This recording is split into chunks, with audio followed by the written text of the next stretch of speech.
Hi friends, cinema ലോകവും താരരാജാക്കന്മാരും രാജ്ഞിമാരൊക്കെ ഭാവനയുടെ സംഭവവുമായി ബന്ധപ്പെട്ടുകൊണ്ട് വളരെയധികം പ്രതിരോധത്തിലാണ്. രോഷാകുലരായിക്കൊണ്ടാണ് പല വേദികളും ഇപ്പോൾ ഈ 2-3 ദിവസങ്ങളായി പങ്കിട്ടുകൊണ്ടിരിക്കുന്നത്. അതിനെതിരെ പല വിമർശനങ്ങളും ഉന്നയിച്ചിട്ടുണ്ട്. എങ്കിൽ പോലും എനിക്ക് എന്റേതായ ഒരു വിമർശന രീതി ഉള്ളതുകൊണ്ട് തന്നെ പ്രിയപ്പെട്ട താരരാജാക്കന്മാരോട്, മമ്മൂട്ടി അടക്കമുള്ള ആളുകളോട് ചോദിക്കാനുള്ളത്, എനിക്കെന്നല്ല കേരളത്തിലെ ഓരോ ജനങ്ങൾക്കും ചോദിക്കാനുള്ളത്, നിങ്ങൾ ഒരു ഭാവനയുടെ കാര്യത്തിൽ മാത്രം ഇന്നലെ വലിയ രോഷാകുലരായിക്കൊണ്ട് വലിയ വലിയ ഡയലോഗുകളൊക്കെ അടിച്ചുകൊണ്ട് വരുന്നത് കാണുമ്പോൾ വളരെയധികം ലജ്ജ തോന്നുകയാണ്.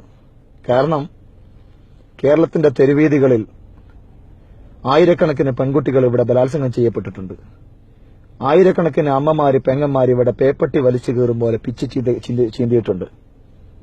അപ്പോഴൊന്നുമില്ലാത്ത ഒരു രോഷം, അപ്പോഴൊന്നുമില്ലാത്ത വലിയ ഒരു താണ്ഡവം ഇന്നലെ ഒരു ഭാവനയുടെ കാര്യത്തിൽ മാത്രം നിങ്ങൾ തെരഞ്ഞെടുക്കുമ്പോൾ വളരെയധികം ലജ്ജ തോന്നുന്നുണ്ട്. നിങ്ങൾ പറഞ്ഞ ഡയലോഗ്, മമ്മൂട്ടി സാർ ഇന്നലെ പറഞ്ഞൊരു ഡയലോഗ് ഉണ്ട്, അഗ്നിയായി, അഗ്നികോളമായി, തേങ്ങാക്കൊലയായി. ഇതൊക്കെ വല്ല ആരെങ്കിലൊക്കെ എഴുതിയ സ്ക്രിപ്റ്റ് എടുത്ത് വല്ല സിനിമയിലൊക്കെ പറഞ്ഞു കഴിഞ്ഞാൽ ചിലപ്പോൾ 4 ഫാൻസ് ആര് ചിലപ്പോൾ കൈയടിക്കാനുണ്ടായേക്കാം. പക്ഷേ ജീവിതത്തിൽ ഇതൊന്നും വില പോകുന്ന കാര്യമല്ല മമ്മൂട്ടി ഭായ്. നിങ്ങളൊന്നും മനസ്സിലാക്കുക, നിങ്ങളുടെ സ്വൽ താല്പര്യങ്ങൾക്ക് വേണ്ടി മാത്രം ജീവിക്കുന്ന ആളുകളാണ് നിങ്ങളൊക്കെയും. നിങ്ങളുടെ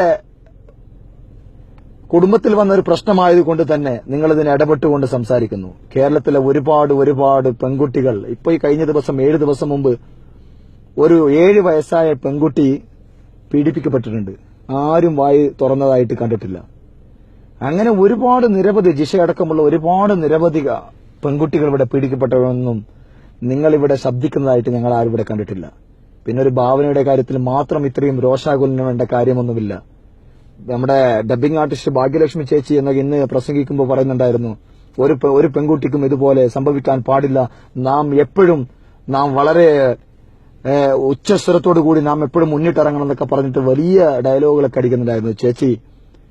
നമ്മുടെ മണിച്ചിത്രത്താഴ് എന്ന സിനിമയില് ചേച്ചി മറ്റേ ശോഭനക്ക് ഡബ്ബിംഗ് ചെയ്യുന്ന ഒരു രംഗമുണ്ട്, വിടമാറ്റ എന്നൊക്കെ പറഞ്ഞിട്ട്.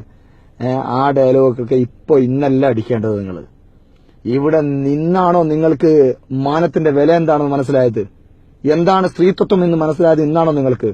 കേരളത്തിന്റെ തെരുവീതികളിൽ ഒരുപാട് പെൺകുട്ടികൾ, ഒരുപാട് അമ്മമാര് പീഡിപ്പിക്കപ്പെട്ടിട്ടുണ്ട്. അന്നൊന്നും നിങ്ങൾക്ക് മാനം എന്താ നിങ്ങൾക്ക് മനസ്സിലായിട്ടില്ല. അർദ്ധനഗ്നയാക്കി ഫോട്ടോ എടുത്തു. ഈ അർദ്ധനഗ്നയല്ലാതെ ഇവള് എപ്പോഴാണ് ഈ പെൺകുട്ടികളൊക്കെ പൂർണ്ണ വസ്ത്രത്തോടു കൂടി എന്നാണ് സിനിമയിലൊക്കെ വന്നിട്ടുള്ളത്? ഇവര് പർദ്ദ ധരിച്ചുകൊണ്ടോ കന്യാസ്ത്രീ വേഷം ധരിച്ചുകൊണ്ടാണോ ഇവര് അഭിനയിക്കുന്നതൊക്കെ? എന്നും അർദ്ധയും പൂർണ്ണ നഗ്നതയോടുകൂടി തന്നെയാണ് ഈ പെൺകുട്ടികളൊക്കെ വരുന്നത്. രാത്രി 9 മണി സമയത്ത് ഒരു അന്യ പുരുഷന്റെ കൂടെ, ഒരു ഡ്രൈവറുടെ കൂടെ പുറത്തിറങ്ങാൻ ഒരു ഒറ്റക്ക് കാണിക്കുന്ന ഒരു പെണ്ണിന്റെ ചങ്കൂറ്റം അവിടെ വീട്ടിൽ അമ്മമാരില്ലേ, പെങ്ങന്മാരില്ലേ, അച്ഛനില്ലേ? അവർക്ക് ഇറങ്ങുമ്പോൾ ഒരാളെ കൂടെ കൂട്ടമായിരുന്നില്ലേ? ഏതെങ്കിലും ഒരു അന്യ ഡയറക്ടറുടെ വീട്ടിലേക്ക് കയറി ചെല്ലേണ്ട ആവശ്യമുണ്ടായിരുന്നോ? ഇതൊക്കെ നാടകമാണ്. നിങ്ങളുടെ സിനിമാ ലോകത്ത് നിങ്ങൾ ഉണ്ടാക്കിയെടുക്കുന്ന നാടകം. അത് സിനിമയിൽ നിങ്ങൾ അഭിനയിച്ച് കാണിച്ചാൽ ഞങ്ങൾ ചിലപ്പോൾ കൈയടിച്ചെന്ന് വരും, ആ സിനിമ പ്രോത്സാഹിപ്പിച്ചെന്ന് വരും. ജീവിതത്തിൽ ആരും അതിനെ പ്രോത്സാഹിപ്പിക്കാൻ ഒരിക്കലും ഉണ്ടാവില്ല. പിന്നെ അഗ്നിയായി, അഗ്നിഗോളമായി എന്നൊക്കെ പറഞ്ഞിട്ട് മമ്മൂട്ടിയൊന്നും വന്നുകൊണ്ടൊന്നും ഒരു കാര്യവുമില്ല.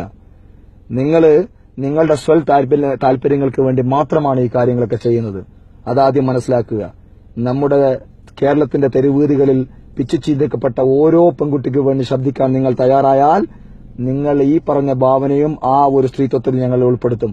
അല്ലാതെ ഒരു പെൺകുട്ടിക്ക് വേണ്ടി മാത്രം ശബ്ദമുയർത്തുമ്പോൾ അവിടെ ആരും നിങ്ങൾക്ക് വേണ്ടി സപ്പോർട്ട് ചെയ്യാൻ കേരളത്തിലെ ഒരു ജനങ്ങളും ഉണ്ടാവില്ല. നിങ്ങളുടെ സിനിമാ ലോകം മാത്രമേ ഉണ്ടാവുകയുള്ളൂ എന്നൊരു ഓർമ്മപ്പെടുത്താൻ വേണ്ടി മാത്രമാണ് ഈ വീഡിയോ ഞാൻ നിങ്ങൾക്ക് വേണ്ടി സമർപ്പിക്കുന്നത്.